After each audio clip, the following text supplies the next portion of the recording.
नमस्कार। मैं अविनाश काकड़े। आज हम चर्चा करेंगे कि क्या हमारी पोथियाँ, हमारे भगवान, हमारे धर्म ग्रंथ ये सब सही है या झूठ है।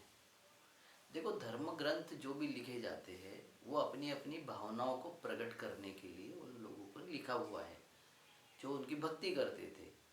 और एक बात हमको समझना चाहिए कि जो जो भगवानों को दो हाथ है, दो पैर है, एक सर है, ऐसे भगवान ये हमारे पुरखे हैं सारे, और यही हमारे जीवन पर सबसे ज़्यादा प्रभाव किए हैं। तो ये पुरखों को हम जब तक नहीं समझेंगे हमको कुछ भी समझ में नहीं आएगा, सारा कन्फ्यूज़न होगा। और आदमी जब भ्रमित होता है तो वो छोड़ देता है और वो आराधना करने लग जाता है। तो आराधना, आराध्य और आराधना इसके बीच में जो होता है, फंस जाता है आदमी, तो उसका शोषण होता है, उसको उसको लूटा जाता है, तो उसका पाखंड निर्माण होता है। तो ये पाखंड ना हो, हम सही में आध्यात्मिक बने, सही में हमको अध्यात्म समझ में आए, इसलिए हम कुछ बातों को आज चर्चा करेंगे। सबसे पहली बात तो ये देख लो कि हमको विष्णु के 9 अवतार बताए जाते हैं।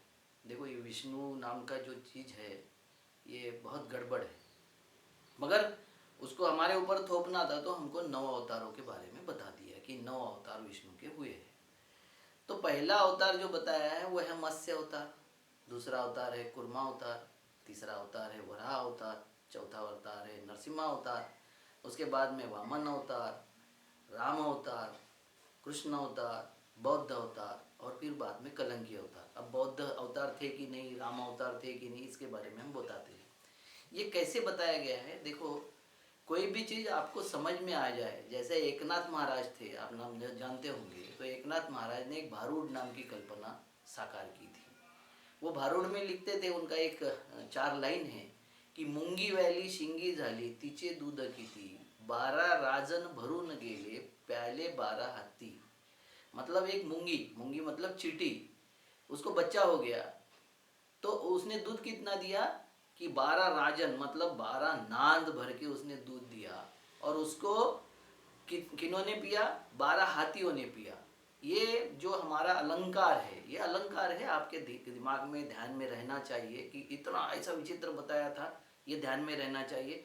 जैसे हम कुछ भी याददाश्त रखते तो एक चीज़ के साथ दूसरी चीज़ को कनेक्ट कर देते हैं, कुछ भी बातों को समझते हैं तो वैसे कनेक्ट करते। ये भाषा शास्त्र का एक मौलिकता है, भाषा शास्त्र है, ये हमको ध्यान रखने के लिए हमारे स्मरण में वो चीज़ चली जाए, इसलिए ये बताया जाती है बात। वैसे ही आपको मैंने पहले बताया मत्स्य अवतार, तो हम हमारे माता के पेट में जब स्थापित होते हैं तो स्पर्म के रूप में मत्स्य ही होते हैं, सीड होता है, वो बीज होता है, तो मत्स्य अवतार होता है। उसके बाद में उसको धीरे धीरे हाथ पांव आते हैं, वो कुर्मा अवतार होता है। उसके बाद में वो पेट में धड़कने लग जाता है इधर से उधर, वो वराह अवतार है। उसके बाद में पेट फाड़ के बाहर आता है, वो है नरसिम्हा अवतार। उसके बाद में जब पैदा होता है तो वो छोटा होता है तो वामन अवतार। फिर बाद में वो जैसे जैसे उसकी ग्रोथ होती है तो फिर वो राम अवतार, कृष्ण अवतार, और ये सारे अवतारों को मर्यादाएं, जब तक हम पढ़ते लिखते रहते हैं तो हमको सारी मर्यादाओं में रहना पड़ता है। उसके बाद में कृष्ण अवतार में हम सारा भोग करते हैं। उसके बाद में हम वानप्रस्थ और संन्यास और ये सारे अवतारों का हमने उसमें संकलन किया है कि याद रहे कि जीवन इस प्रणाली में चलता है, इस तरीके से हमारा जीवन की शुरुआत हुई है और इस तरीके से हमारा जीवन समाप्त होगा। तो ये समझने के लिए आपको ये अवतारों का उडंबर खड़ा किया है। इसका मतलब ये अवतार थे क्या, ऐसा कुछ हुआ क्या, नहीं हुआ, ये हमको समझने के लिए। और फिर उसमें हमारे जो पुरखे थे उनको जोड़ दिया, क्योंकि जब काल्पनिक सब होगा तो फिर कनेक्ट नहीं होगा हमारे साथ में। तो कनेक्ट होने के साथ कभी राम जोड़ दिया, कभी कृष्ण जोड़ दिया, कभी बुद्ध जोड़ दिया, कभी और कुछ जोड़ दिया।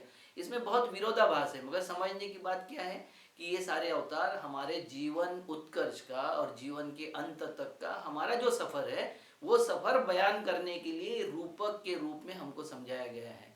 मगर हम क्या करते हैं, उसको ना समझते हुए वो रूपकों की पूजा करने लग जाते हैं, प्रतीकों की और चिन्हों की पूजा करने लग जाते हैं।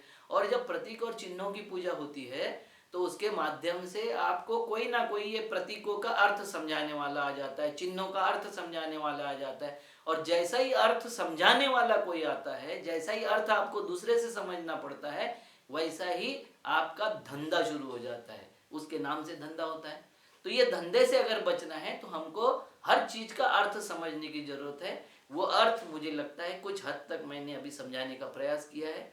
नमस्कार, राम राम।